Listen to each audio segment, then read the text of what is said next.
बाबा साहब डॉक्टर भीमराव अंबेडकर की 134वीं जयंती धूमधाम से मनाई गई। खगोल।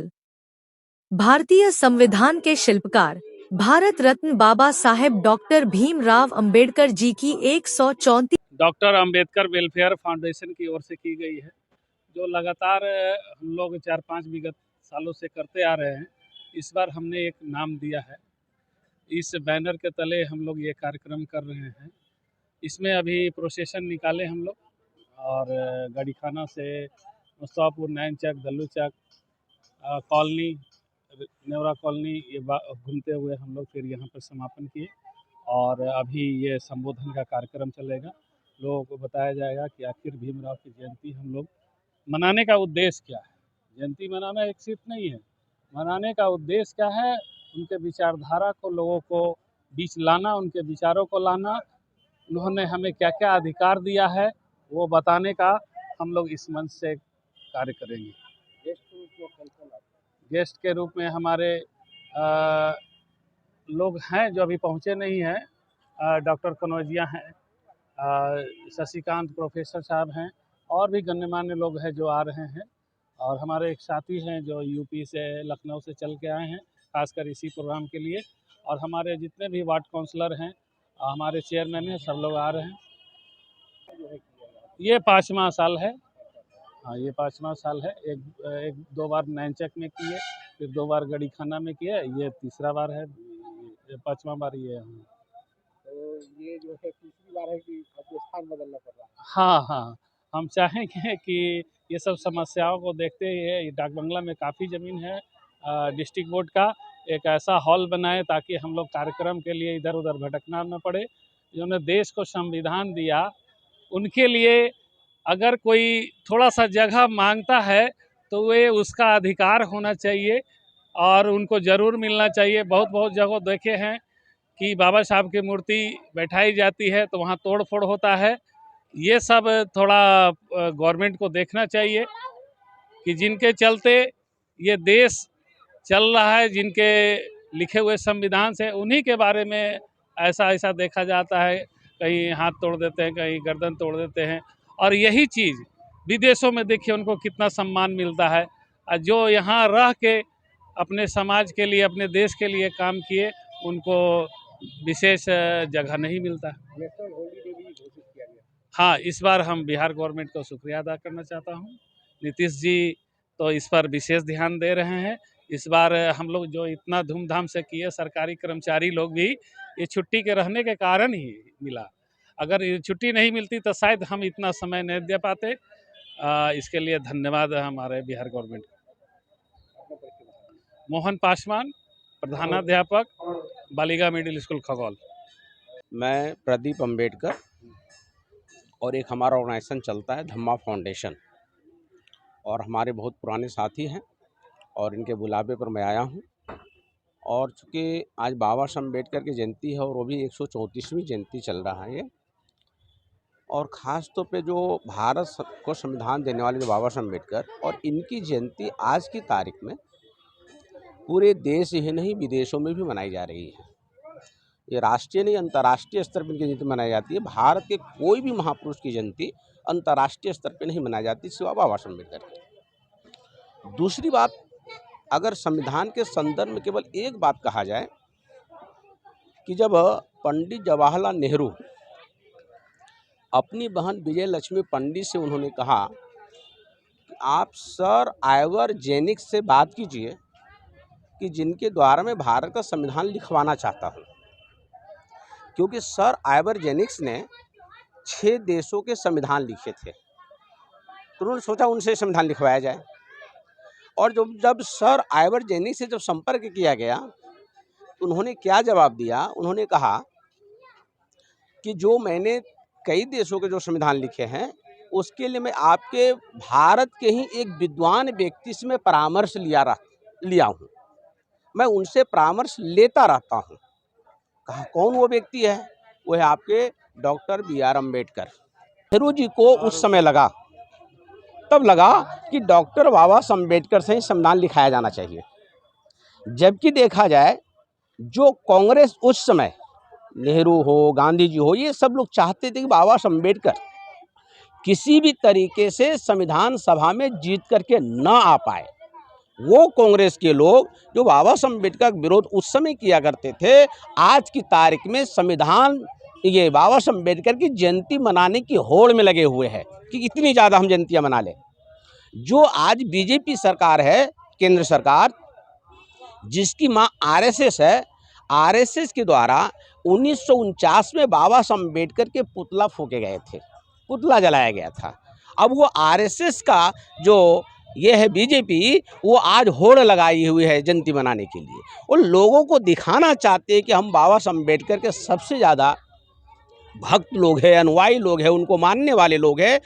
कारण क्या है? वो बाबा साहब अम्बेडकर के प्रति उनकी कुछ मंशा नहीं है, नीयत सही नहीं है, केवल इस देश के बहुजन समाज के वोटों को बटोरना ही उसका एक मकसद है। इसलिए वो बाबा साहब अम्बेडकर जयंतियाँ मना रहे हैं।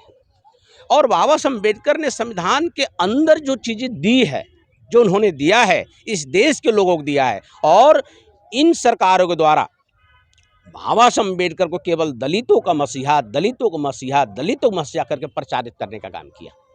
जबकि स्पष्ट देखा जाए कि जब बाबा साहब अम्बेडकर ने प्रॉब्लम ऑफ रूपी, रुपयों की समस्या, इसके उद्गम और समाधान पे जब उन्होंने थीसिस लिखने का काम किए थे, तो पूरे देश भर में इंटरनेशनल स्तर पे खलबली मच गई कि उसके द्वारा उन्होंने लिखा कि अंग्रेज की जो सरकार है, ये ब्रिटिश गवर्नमेंट है, ये भारत की इकोनॉमी को, आर्थिक स्थिति को खोखला करना चाहती है।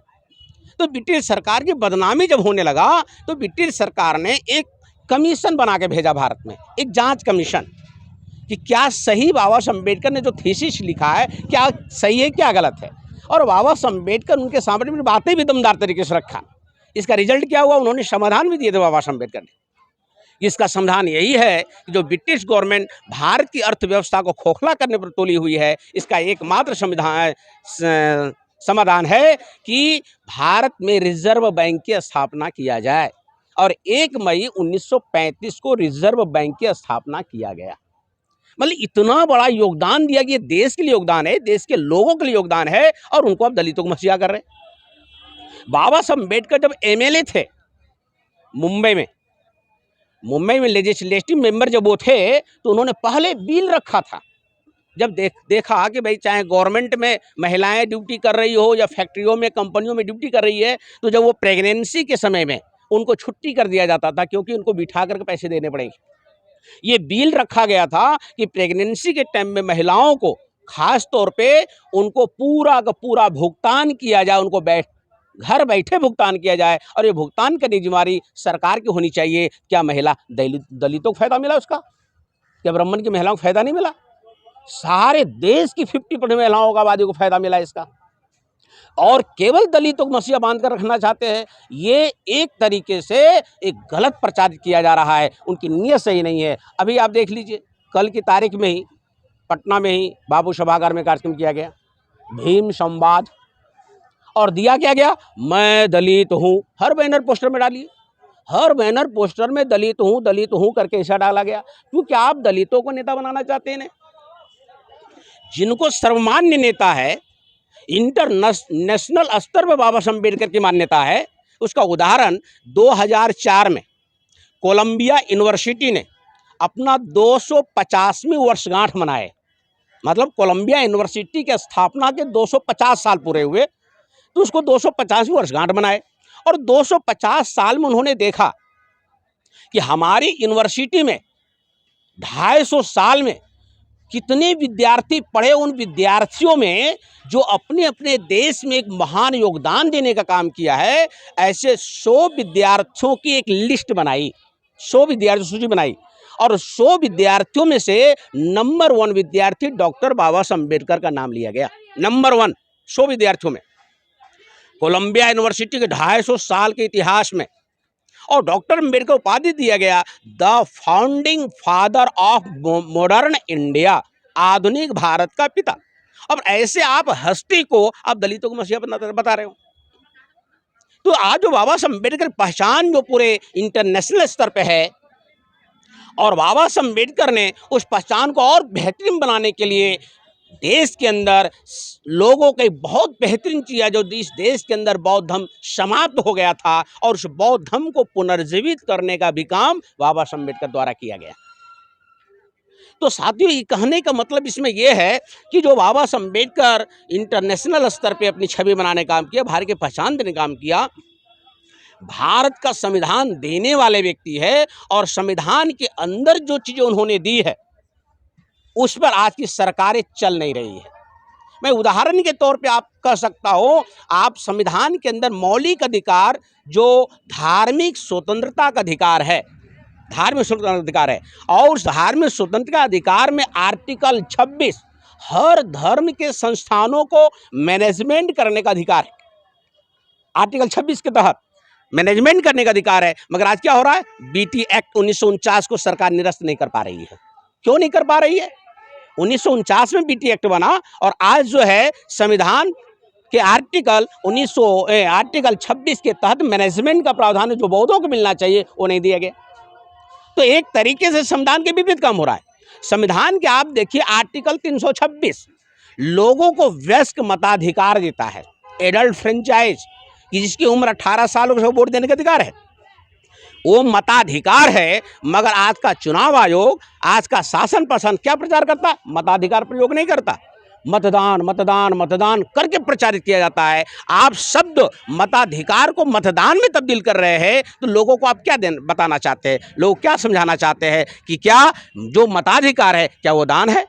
आप अधिकार को दान में तब्दील कर रहे हैं, तो लोगों को क्या लगता है, अरे वोट देना मेरा दान करना है, वोट दान है और दान के बदले कुछ मिलता नहीं है, इसलिए लोग उम्मीद नहीं कर रहे। अगर अधिकार होगा तो अपने अधिकारों की लड़ाई लड़ेगा। और अपने समाज के लोगों को, बाबा साहब अम्बेडकर का गाना था कि हमारे लोगों को इस देश का शासक करती जमात में तब्दील होनी चाहिए।